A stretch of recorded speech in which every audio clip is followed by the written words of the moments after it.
One of the hardest things about life is the continuum of time.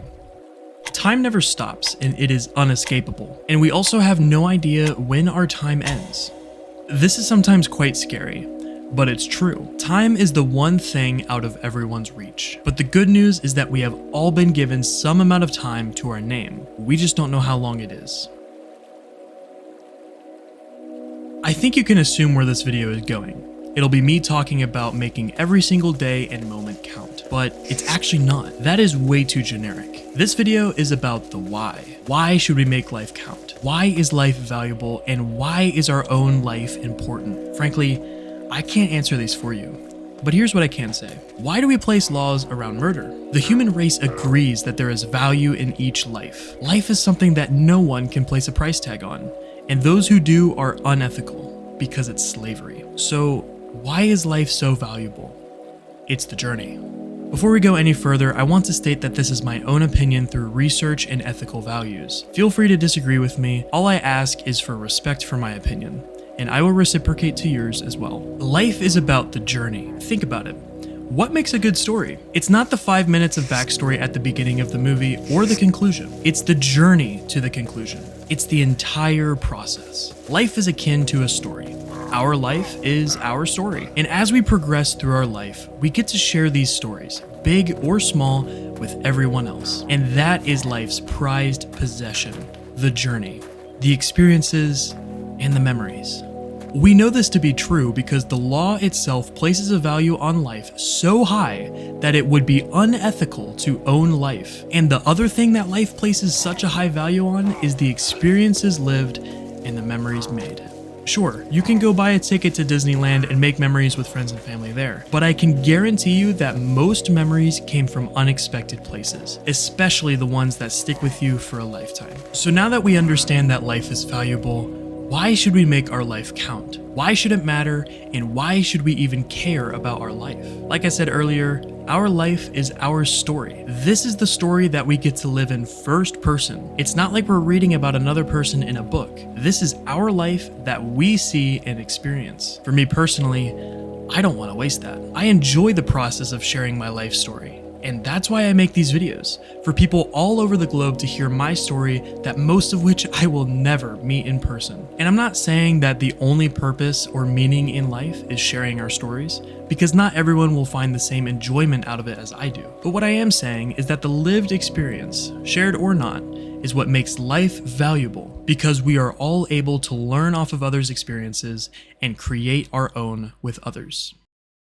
For Christmas of 2023, I went to Florida to visit my family. In the time since I was last there, some people that we know who are basically family to us moved into a nursing home. I am not accustomed to being in a nursing home often. My family is very small and I don't have family living in them, so I am just not used to it. We came to see someone named Mr. B and his wife to give them both company as they ate their provided dinner. And although we had a lovely conversation over dinner for just over an hour, being in the place really got to me. I hated it. Walking through those halls felt like a prison. Seeing all of the residents with nothing to do left me cold. I couldn't even get over the smell of the place. It was a depressing sight, and that was one of the well-run nursing homes.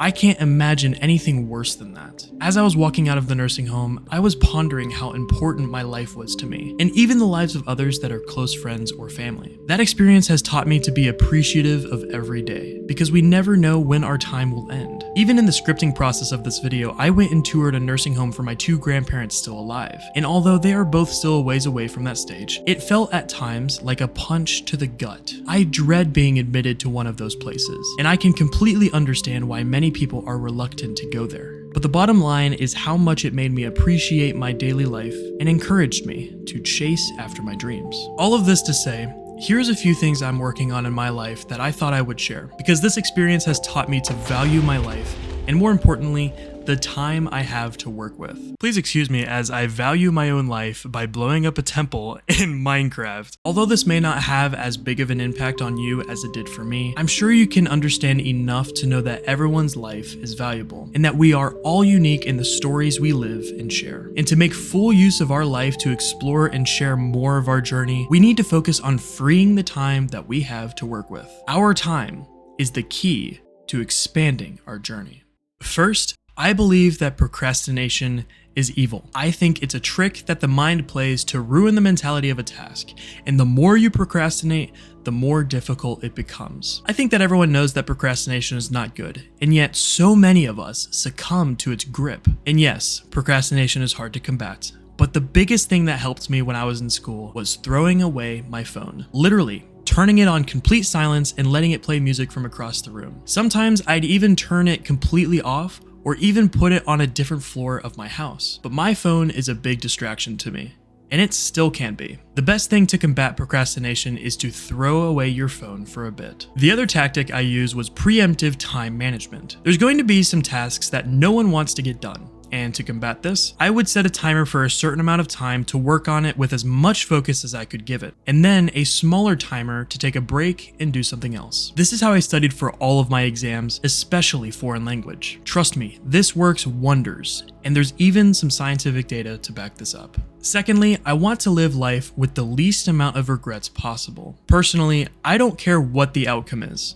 I just don't want to live with regrets. The reason for this is because the more regrets I have, the more time it takes for me to forgive myself. And I'm being honest here. Forgiving myself is one of the most challenging things for me. But if you caught what I said, it takes me more time to get over it, which in turn makes me lose time. Don't get me wrong, most everyone has regrets, and so do I. We aren't perfect, and there is no way that we ever will be. But the best we can do is to strive for our best performance. For me, my best performance is forgiving myself. And this leads me to my last point. Act in the present for your future self. This ideal goes hand in hand with living without regrets, because the more you do things in the present for the benefit of your future self, the easier it will be to avoid having regrets. And this can be as simple as waking up in the morning. As those close to me know that this is such a huge struggle in my life. I am a night owl, and waking up in the AM hours is sometimes really difficult. But if I decide to put my phone down and try and fall asleep at midnight, instead of scrolling on YouTube or Instagram until it's 2 a.m., then I am benefiting my body because it'll have more sleep,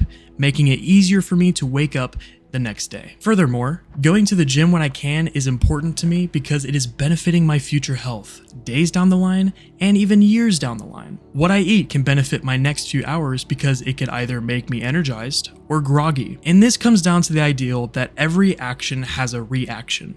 And it's true. I'm not saying to think about every little action you do and judge every option, but what I am saying is to tackle the hard problems in your life with the thought of how your future self would feel. Will I get more done and be happier with my work if I wake up at 9 a.m. or 1:30 p.m.? The answer will then let me know if I should stay up until 2 a.m. scrolling or not. Writing this script and reliving these stories have urged me to continue to work hard on improving my everyday life. And I hope this video has spoken to you in some way. If it did, feel free to subscribe below and let me know if you have any questions in the comments or my Discord. But I completely understand if a lot of this seems really difficult to start doing, and if that's the case, feel free to watch this video about how I navigated the hardships of life. I'll see you soon.